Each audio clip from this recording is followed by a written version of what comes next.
about it's free. Why doesn't anyone use us? We're free. Free. Free. You know, it's Everyone free, loves- dude. Agents are free. Like, it's a big asset buying, selling, renting property. And it's really weird that people don't feel really comfortable with real estate agents just asking them advice, calling them and asking them for free advice. And it is amazing what agents will do for you for free. We're one of the last industries that will actually work for free for you. So it's a bit sad, but it's a bit true. And we want to give you a couple of examples of it. Yes. So I think a good example, I think one, people aren't used to being able to get free advice. I think that's probably not a norm anymore, unless you're a friend.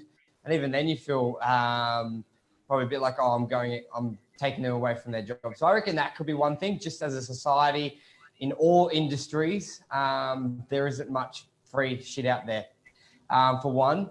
But I think, so how would you reckon, like, I think the best thing buyers and sellers, well, even buyers and sellers, but mainly buyers, let's focus on buyers, there's probably, we're a lot of buyers watching, is you see a property with an agent.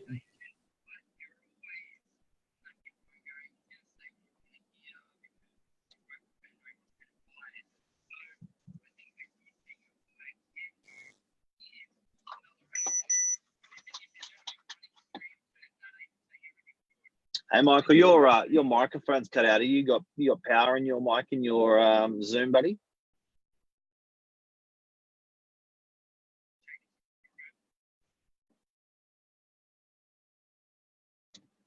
I'll just reset it.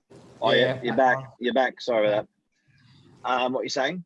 Yeah, so I think a big way a buyer can use an agent is to call advice on a property they're looking at, regardless if they're the selling agent. Probably more important to use that agent's view. Good morning, Todd. Good morning, Mel. When they're not the selling agent. Because I always end the call, and we've had this conversation many times, Mark, where if I'm speaking to a buyer, I'll say, feel free to call me if you're looking at another property, especially, and I'll give you the non-biased opinion of the selling agent, regardless if it's good, bad. I'm here for the long, like a good agent will give you non-biased views on a property. If it's a good property, they'll say buy it. If it's bad, they'll raise those issues and then see what solutions there could be. But I think that's a big one. Don't you reckon, Mark? But I'll give you an example. Like people just feel, I think buyers feel really stupid just to actually call and ask and just talk to a real estate agent if they don't have a motive of buying something through them. But agents, we love talking shit about shit. You know what I mean? Like this is our passion. So a buyer shouldn't feel bad. And like you said, even if the property's with another agent, because and a real estate agent just loves a chinwag talking about property. So it's also what buyers don't realize is they've got information they're sharing with the agent. So we actually like talking to buyers because they're giving us intellectual property. They're giving us IP on what's happening in the area, what a property is like, feedback, and we can share that feedback. So buyers often, we're giving them our expertise. They're giving us their street knowledge. And that's why we like talking with people about property. And I find that if you're going to be spending $1 million and there's people out there that are going to give you great advice towards that purchase, why wouldn't you ring up? It's weird. Yeah, 100%. I think we touched on it with the Wogonomics, where I'd be chatting with some of the senior buyers who it's just, you just get the update of the market going, this is on the market, this is off the market, this is what they're asking. Like, it's a win-win-win. So I think if you're a buyer out there looking at buying, call an agent. We love to talk. We love to talk property. It'd be like us calling you about your job, saying, tell us about your job. Like, you're going to talk most of the time, or tell us about what you're passionate for. I think just anyone in real estate, they're passionate. It's a lot of hours. It's every day. We're always here. So generally, if they're in the industry, they love to talk. So you can tell by us every morning. What else? Big time. And do you want to talk about my Greek background this morning? Anyone like it? So if anyone on Facebook, so we're on Instagram and Facebook. So Mark's got the Mykonos background. It's a beautiful background there. We're coming Mykonos, Egypt on Friday, on Saturday, Mykonos on Monday. Yes. But okay, so let's give an example. So if someone's going out there at the moment, because you know what, if I get a doctor, or if I get a carpenter, or if I get a quote, in most parts you're going to actually get charged for it. Like with professionals, they're going to quote you. They're going to charge you maybe $100 for a quote or $50 for a quote. Real estate agents are for free. Yeah. You know what I mean? Like it's weird. So, you know, what about if you're selling your place, and even if you're not selling your place, this may sound really weird, guys, but I don't like to waste people's time. And I think also buyers and sellers and landlords think that they don't want to waste time. But if you're calling an agent or three, you don't actually have a relationship with a real estate agent. You don't have someone that you love. So if you've got someone that you love, you would just call them and ask them the free questions that you've got, because why? You're going to use them eventually. You know, it may not be this year, may not be the year after, but maybe in 5 years. So don't feel bad about that, because, you know, you're going to use their services. If you're calling 3 agents, well, that's fine as well, because you actually don't have an agent out there that tickles you enough, or inspires you enough, or is committed to you enough. And that's why you're calling 3, and that's okay as well. So I think that, you know, prospective people out there, guys, this is just a message out to everyone, right? Really, like, you know, if you're doing a deal in property, like, talk to these guys, your agents out there, have a great chat. You know, you'll find your groove. Don't worry about the shit ones. Don't let them depress you, and don't let them discourage you. That's the big one. But these people get discouraged because they have a bad experience with one agent. But it's like with anything. It's like, you know, buying a car. It's like buying anything. Mechanics, accountants. There's great ones, teachers. There's great ones. There's not so good ones. So keep looking out there until you find one. And I think a big one as well is in the middle of a negotiation. Like, let's put it this way. If you're a buyer negotiating for yourself against an agent who's doing it every day, day in, day out, against properties, you're at a disadvantage. Call another agent, get advice, and get some pointers on how to negotiate a great deal for yourself as well. Like, it's free. Why wouldn't you? It'd be like if you go to I don't know, what's the analogy there? It's like going into it's just like getting a coach, getting a mentor for that negotiation. Get prepared, or even bounce feedback. Like a lot of people with negotiations, as we've said with lease deals previously, Mark, it's not just price, settlement, calling offs. What's the difference? And as a buyer, you may not want to reveal to that agent representing the seller of the property or a buyer that you don't know. So you try and act like you do. Call another agent, say, hey, they said this. What does it mean? I don't know what it means. Because that could be the difference of you getting the property and not getting the property. So I think it's vital, even in that negotiations. One, call about the value of the property, their thoughts, and then call about strategy when negotiating, settlement, terms like that, a lawyer to refer. I think it's super important. And you know what? It keeps you top of mind with your real estate agents. So I know a lot of our reps in the office are doing deals. You would think the traditional deal that an agent would be doing would be open house, buyer walks through. But we're doing a lot of off-market deals, and some of these off-market deals are just these great relationships we've got with buyers. They're calling us on a once or twice a week. We're calling them in that, and that's also within that once or twice a week. And then it's like, you know what, guys, I've actually got this property for you. Come and have a look at this one. I actually, you know what, guys, I just saw this one today. Actually, you know what, guys, I just spoke with a client today, and it helps you put deals together. So if people want to buy off market, you've got to keep top of mind with your real estate agents as well. Yes, they should call you, but what's not saying that you shouldn't call them? Yeah, exactly. Like at the end of the day, sometimes if you're wanting to grow your portfolio, take charge. And you know, another thing as well, like there is so much information. Like you can get, for example, even like having an investment property and investing in it for tax issues, obviously for tax benefits. Obviously, if you went and booked a meeting with your accountant, you're going to get charged. But at least you can speak to the agent and not get professional advice, but get the gist of it. So you could say, at least, so for example, if you went into your accountant with no knowledge, just asked him, is there any information out there to do, or can I do anything with my investment property? You may need 2 meetings and get charged twice. Or at least meeting with an agent going, what do you see your savvy investors do with their investment properties for tax? Then we can share what they do. Therefore, you can go into your accountant saying, all right, I've been told this, what's the deal? And you're armed, ready, you can do your own research. Like, we're here, we loved, because one way we look at it as well, if we save you money, then you got more money to buy another property. You can invest in the property. It helps, and that's what we like to do. It's like, it's just part of it, I think.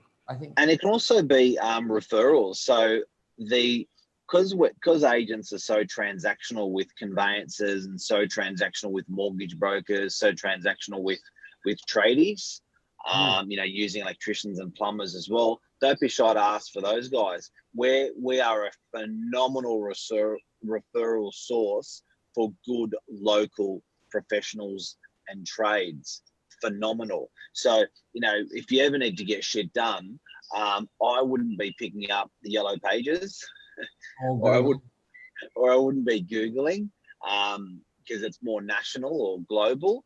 I would just ring up my agent and I'd say, hey, do you have a good plumber? Do you have a good electrician? Do you have a good broker? Do you have, like you mentioned, like a good accountant? The odds are that agent's sorted through the shit. The odds are they're not going to give you a dud, and then you won't use them if you refer a bad builder. Do you know what I mean? So often we're a great referral source for these trades and professionals as well. Another example of good free advice with an agent. 100%. And I'll say that, and that's not because we're getting kickbacks or anything. We're probably it never happens. It's just we know we want to help, and we know it's just so efficient to put you in contact with someone that's quality. So it's never that incentive. A lot of people are scared to ring or get referrals because they think it's going to be incentivized elsewhere. I reckon we're probably one of their. Well, I don't see much. There's none of it without any of our trades. We just give them so much work that they're loyal. They get shit done with us. They're fast. It's like business is more, the long-term relationship's a lot better than anything like that. So I think that's where the strength is with a lot of the trades that we get, accountants, carpenters. And it's one of those things, like we've just seen it go wrong. How many times has a client said, oh, I'm just going to do this painting and kitchen before I come to market or before we find a tenant? And we say, well, we've got someone to do it. Like, no, I've got a friend, I've Googled it. And then you're like, shit, the job that should have taken 2 weeks has taken 2 months. And it's just cost them time, cost money, cost everyone. So big time. That's our biggest incentive. Like, that's our biggest motivation for you to call us, because we know we've got the people to get it done right, because it will save you money. That's it. It's simple as that. We want you to want to call us. We don't want to just be the person you call when you want to sell. I want to be your advisor, property, everything. And just to extend on that, probably good for a chat, a good morning minute session. But agents only get paid for real estate services. It is illegal for real estate agents. It's actually called a secret commission. Yep. If you don't have knowledge of the agent getting paid something, in our industry, that's called a secret commission. And a secret commission will lose our license over. So even with mortgage brokers referring mortgage brokers, that's got to be documented that you have that if they're getting a kickback, that's got to be documented when you consume the services. So there's in our business, the only way we actually get paid is by selling a property or by renting a property. And you can have confidence that any advice we give you outside of those things, we're not getting a kickback. So we're not skewed to say, hey, use this accountant, or hey, use this solicitor, because we don't get a kickback from those guys. Really, really important stuff to know. And we're probably one of the most regulated industries towards that, because we manage trust accounts, we manage other people's money, and it's an enormous amount of money that we're transacting. So we're one of the few industries that's so heavily regulated on referrals and on secret commissions that we actually don't get anything. So what a great referral source we are to get a free referral. 100%. Alrighty, I think that's sort of anything else you want to add there, Mark. I think the big thing is call us, ask for our advice, ask for our help. We're here, like day in, every day. I went to Bunnings yesterday. Yeah, what did you buy? Yeah, I bought a drill. What are we doing in the office? For the office? And I actually went 3 times to Bunnings because I was helping a mate change light globes in his house. And light globes are very complicated these days, guys. More importantly, did you get the sausage sizzle? Yeah. Yeah, I didn't eat it. I didn't eat it though. Oh. Yeah, but it was pretty exciting. What a place. And you buy stuff. Talk about convenience, buying stuff that you need but don't need. It's a good example. It's a really good example of making stuff easy for people, and bang, they'll consume. They will consume. And you did a couple of deals over the weekend. Yeah, we got a lot of inspections from Saturday and Sunday, so it's been really good. Lots of offers coming through. I reckon it's gonna be a big end of year. Not that there's really an end. We're just gonna work all the way through, and then the next year starts. So there's not much of a difference, but I think it's gonna really ramp up. I'm excited. We're really getting close now. Like November, we've got 6 weeks till 6-7 weeks till Christmas. We're winding out the year really, really fast. Hey. Yeah, so if anyone's looking to buy a property, when does everyone have to settle? So when do banks? Oh yeah, good question. That's a big one to put now. So good one out there, if you're looking to do a deal and have it done by this year, most banks are closed you've got to be done by Friday the 20th of December. I would imagine. Is that or the 13th, Mark, or when do you reckon? About the 20th, the last Friday? Second last Friday. About the 20th. The lawyers we refer are operating all the way through, but majority of lawyers shut the gates either on most of them by the 20th, and some of them a week before. So that's 6 weeks from this Friday. So if you want to have a deal, it's massive. On a normal 6-week settlement, you do have options to do 4-week settlements, 2-week settlements, depending where your approval is. Why would you do that? You may want to be in the property by the end of the year. You may be coming out of a property by the end of the year. You may be selling, and you need to. That's to be mindful of as well. Is your agent working? Most will be closed from I think the 20th till mid-Jan. So if you're looking to buy, sell, rent, or anything happen there, you need to be on the money. You do. Hey, can I give you a couple of quick tips? You know how stockbrokers give stock tips? Yep. Can I give you can I give the guys out there a couple of tips? If you're selling a property between 500,000 and 700,000, don't sell it. Don't sell it. Wait. First of Jan. Yeah.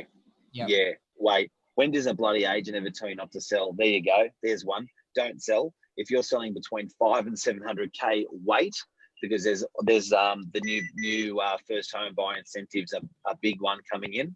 Now, if you're a first home buyer, buy now. Don't wait. It's the opposite.